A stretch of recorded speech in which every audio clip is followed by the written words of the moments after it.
Breaking na breaking news tayo mga kababayan. Nako po, ginulat ni Senador Marcoleta ang buong Mindanaoan.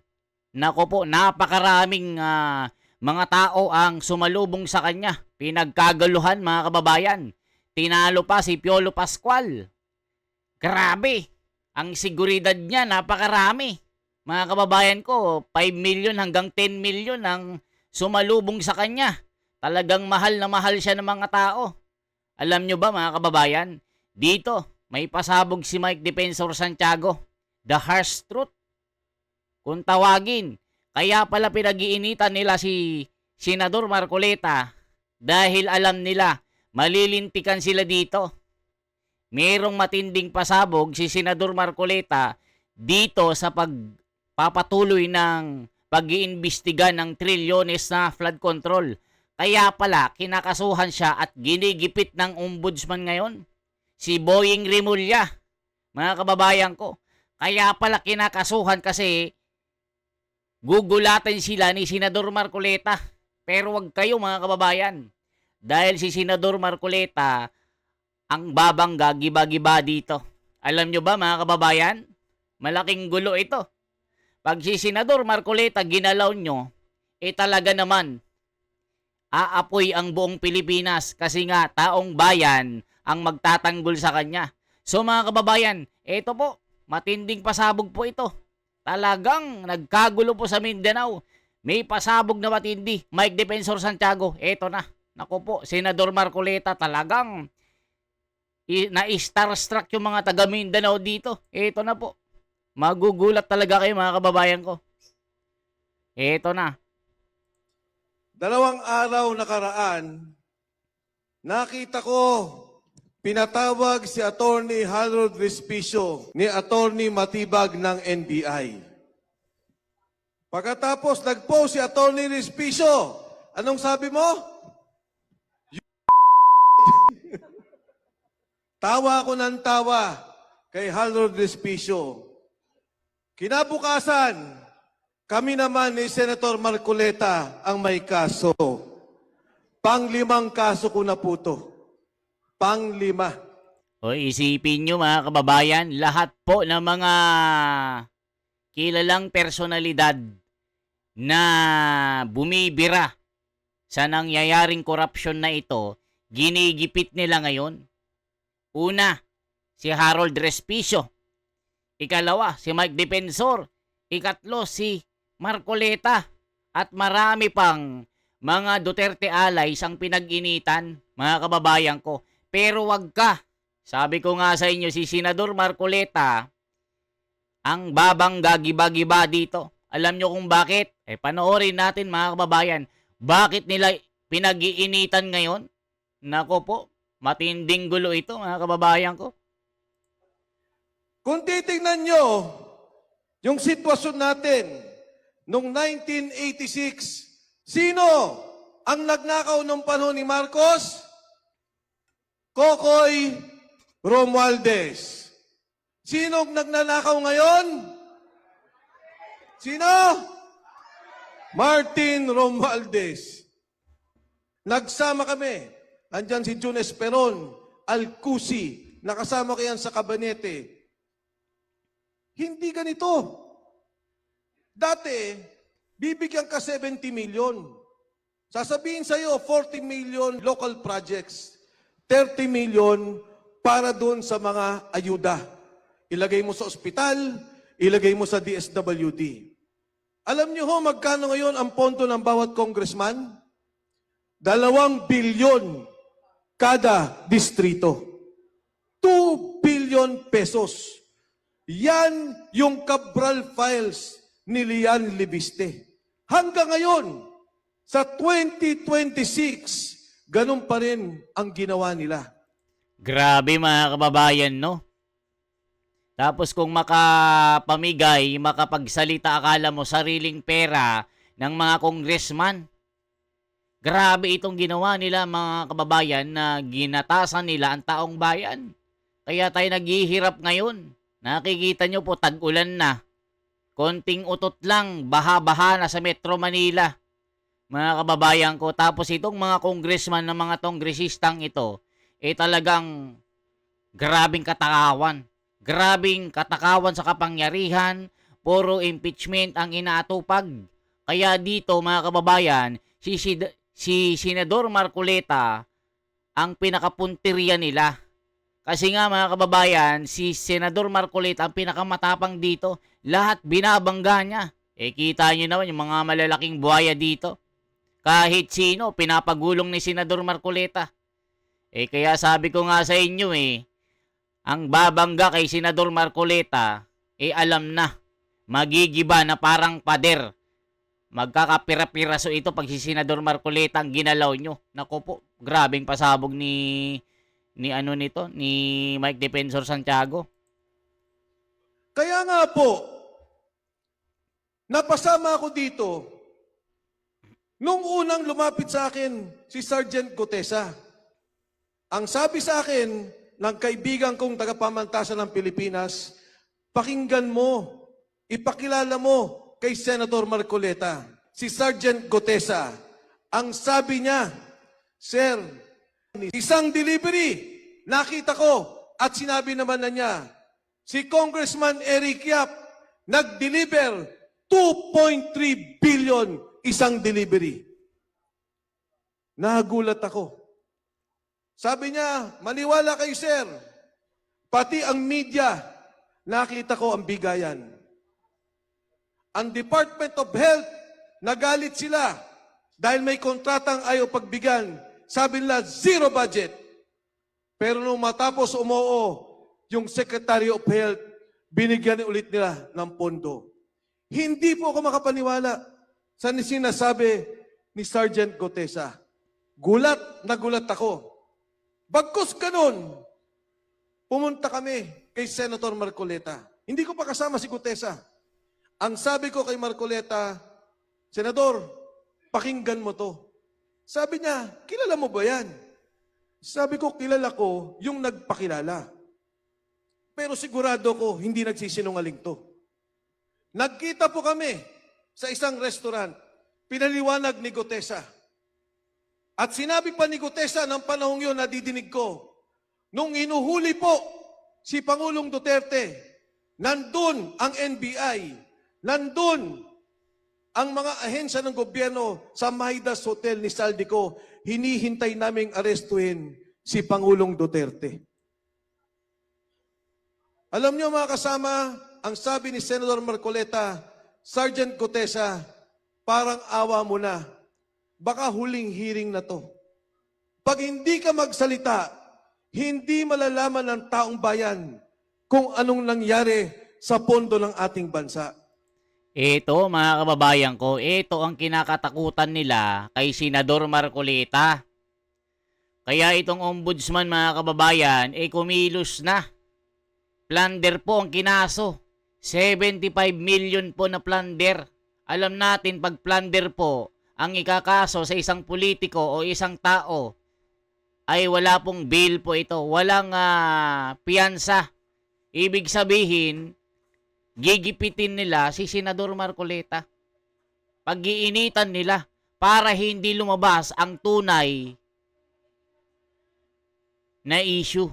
Kaya tignan nyo mga kababayan kung ano-ano po ang ginagawa nila para gipitin ang mga lumalaban sa katwiran.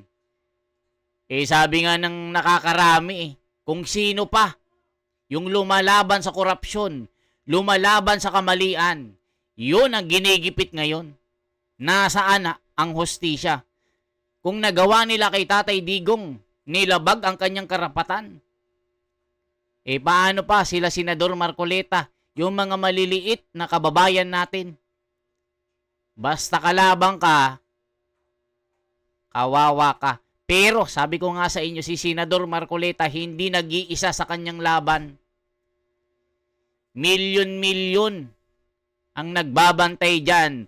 Kaya ang gigiba kay Senador Marcoleta, mauunang matitiris na parang siling labuyo na pinong-pino.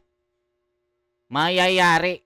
Sabi ko nga sa inyo hindi lang iisa ang bantay ni Senador Marcoleta.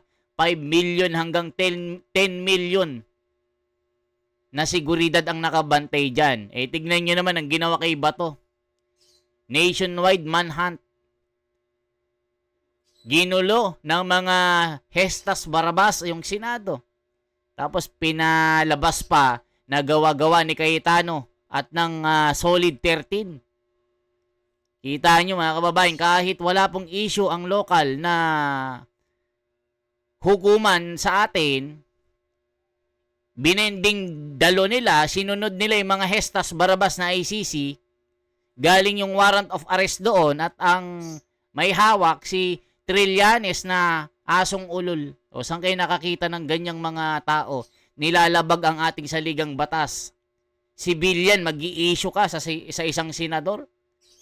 O, di ba mga kababayan, ituloy pa natin bakit nila ginigipit si Senador Marcoleta. Ito ang dahilan. At doon po sa aming pag-uusap, tinanong siya, bakit ka lumabas, Sergeant Gutesa? Sabi niya, Sir, kami po sundalo. Sumusunod lang. Nagdadala ng pera. Nung nakita po namin yung flood control scandal, na bilyon-bilyon ang ninakaw, at yung aking kamag-anakan at kamag-anak ng aking mga kasama, nasira bahay, nawala negosyo dahil sa baha, nagdesisyon akong lumabas para na lang po sa kinabukasan ng aking mga anak. Alam niyo mga kasama, mag-isang nagpunta si Sergeant Gutesa sa Senado. Nagpanotaryo, mag-isa. Magkakasama kami nung gabi. Ang sabi ko, Sarge, mauna na ako. Sabi niya, Sir, walang problema. Ako na magpapanotaryo. Pupunta ako sa Senado. Tumawag si Senador Marcoleta ng umaga.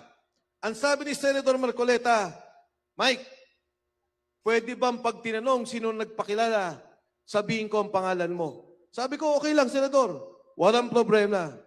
Eh, umpisa pa lang ho.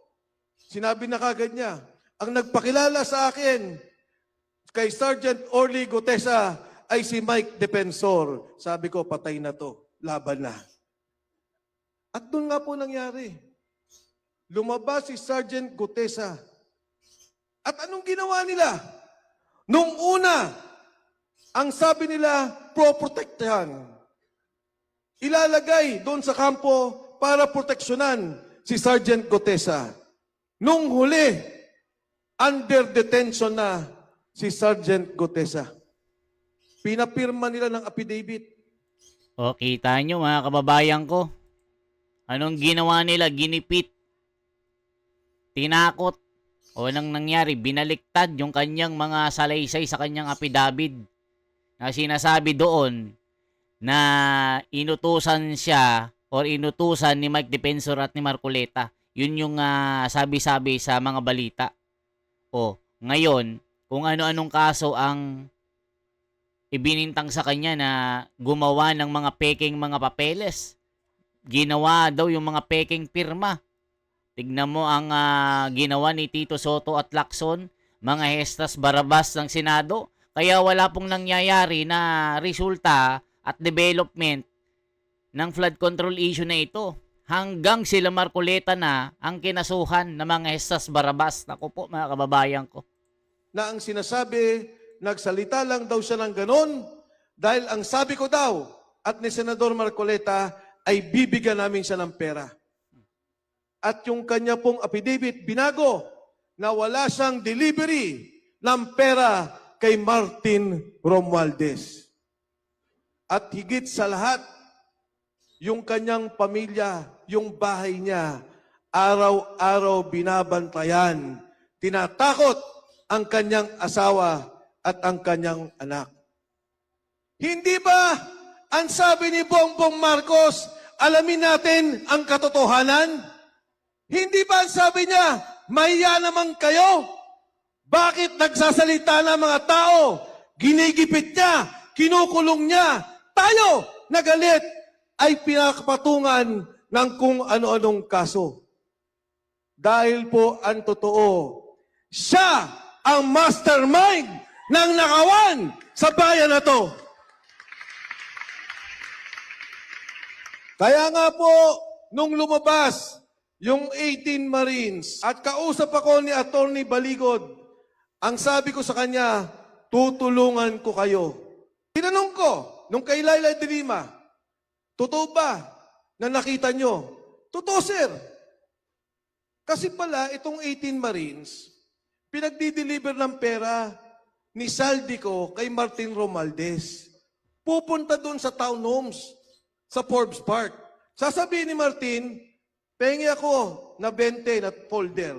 Magdadala ng folder doon. Nakita nila pumasok si Laila de Lima.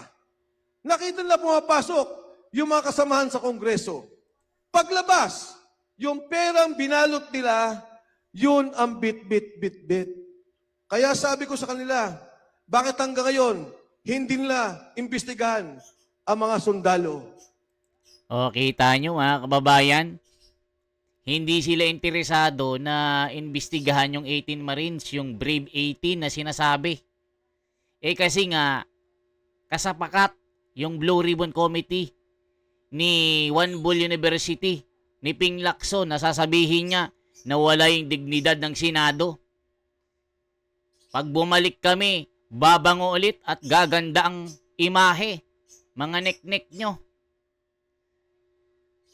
Diba? Kita nyo ang ginawa nyo sa 18 Marines? Wala kayong ginawa kundi pagtakpan ang katotohanan. Para kayong mga pader na humaharang pag si Marcoleta na ang pumasok. Ayaw nyong papasukin ang mga ebidensya na nagkokonekta sa mga puzzle para makita ang tunay na magnanakaw. Anong ginagawa nyo? Wala. Diba? Kaya si Marcoleta pinag-iinitan ngayon. Kinakasuhan ngayon ng ombudsman. Naku po. Dahil alam nilang totoo na tumatanggap sila ng maleta. Totoo na tumatanggap sila ng pera. Kaya mga kasama, itong away sa Senado, hindi to away ng impeachment.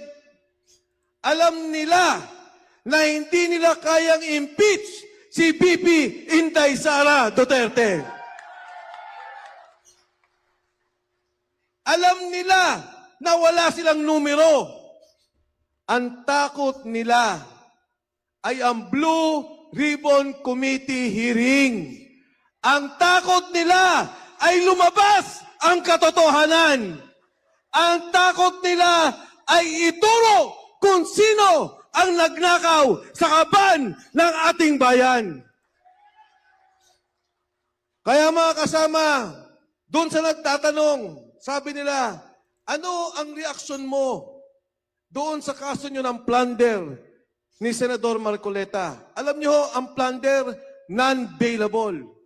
Ang sagot ko sa kanila, tumatawa ko at natatawa ko dahil wala kayong kaso. At alam ko na takot lang kayo na maungkat ang totoong nagnakaw. Yung mga nagsasalita laban sa korupsyon, may kaso. Yung mga nagnakaw, yung nagplunder, yung kasama sa flood control, malaya, walang kaso. Pinoproteksyonan pa ng gobyerno ni Bongbong Marcos.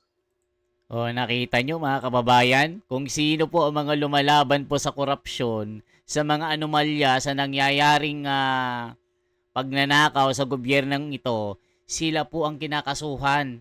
Kita nyo po. Mga kababayan, di ba? Kita nyo, Marcoleta, plunder ang kinaso. Mike Defensor, plunder. No bailable yan mga kababayan ko. Ganyan ang ginagawa nila. Iniipit at ginigipit at tinatakot nila. Kaya nga takot na takot sila na mag-umpisa ang Blue Ribbon Committee dahil nga lalabas ang tunay na katotohanan na matagal na nilang tinatago sa taong bayan. Ano sa tingin nyo? Interesting, di ba? Kaya ginigipit nila ang isang Marcoleta. Pero sabi ko nga sa inyo, milyon-milyon ang bodyguard ni Senador Marcoleta at pro-protekta sa kanya. Milyon-milyon, 5 million hanggang 10 million ang kakasa dyan pag siya ay giniba nyo. Pag hindi nyo kayang gibain ang isang Marcoleta kasi nga laging nasa katwiran at katotohanan yan. Sinasabi ko sa inyo. Yan po ang sinasabi ng mga komento dito. Tuloy pa natin. Sino ang hindi magagalit? Alam niyo ho, ang may kaso sa flood control, 10. 10 lang. Ang kilala ko lang nga lang 5. Sino ba? Si Yusek Bernardo, naging state witness pa. Si Alcantara, naging state witness pa. Si Bryce Hernandez. Ang kilala ko lang sa senador, pinailan nila, Senador Joel Villanueva, Bong Senator Revilla. Jinggoy Estrada, Senator Chis Escudero, puro kalaban nila. Sino pa ho naalala nyo? Bong Revilla. Wala na. Sino pa? Si Bong Revilla. Kinasuhan nila. Doon sa kasong yun, 4. Si Bong Revilla, Alcantara, Bernardo, Bryce Hernandez. Yung 3, sweet witness. Si Revilla, nakakulong. 4 lang ang kasama doon. Si Revilla pa ang nakulong. Ngayon no, nung nakita kami ni Senator Bato, bago siya pumunta ng Senado, pinagtatawanan siya. Ang sabi sa kanya, gumagawa siya ng kwento, takot siya. Nakita niyo nangyari. Hinabol talaga siya. Huhuliin siya. Sino may dala ng waran? Gobyerno ba? Trillanes, ni hindi gobyerno ang nagdala ng waran, ni hindi natin alam kung totoo ang waran. Nung makita ko si Senator Bato, ang sabi ko kaagad, Senador, ang bilis mo palang tumakbo. Sabi niya, Mike, ensayado ko, 6 months. Pero sabi ko, Senador, grabe pala. Ikukulong ka talaga nila. Kasama si Senator Bongo sa ICC. At malamang, ipilit nilang isama si VP Inday Sara Duterte. Bakit? Dahil takot sila na may kalaban. Dahil takot sila sa 2028, alam nila, hindi maihinto, hindi mabipigilan si Inday Sara Duterte na susunod na Pangulo ng Republika ng Pilipinas. Balik tayo mga kasama sa ating sitwasyon sa ngayon. Bakit ngayon kinakasuhan lahat? Dahil ayaw nila na may magsalita. Ayaw nila na may mag-question. Ayaw nila na may magalit. Noong panahon ni Marcos Sr., kailangan isara ang Kongreso at Senado. Ngayon, nabili na nila ang Kongreso, nabili na nila ang Senado, pilit binibili ang Korte Suprema, kaya kailangan na lang ipahuli tayo na nandito. Papayag ba tayo? Lalaban ba tayo? Mga kasama, lahat tayo dito sigurado ako magkakaroon ng kaso. Iisa-isahin nila tayo. Sabi ko sa mga kasamahan sa Lanao, pagka nagkaroon na ako ng unbailable at kinasuan na ako, nagkawaran, doon ako magtatago sa inyo. Paano? At bakit tayo pinapatigil?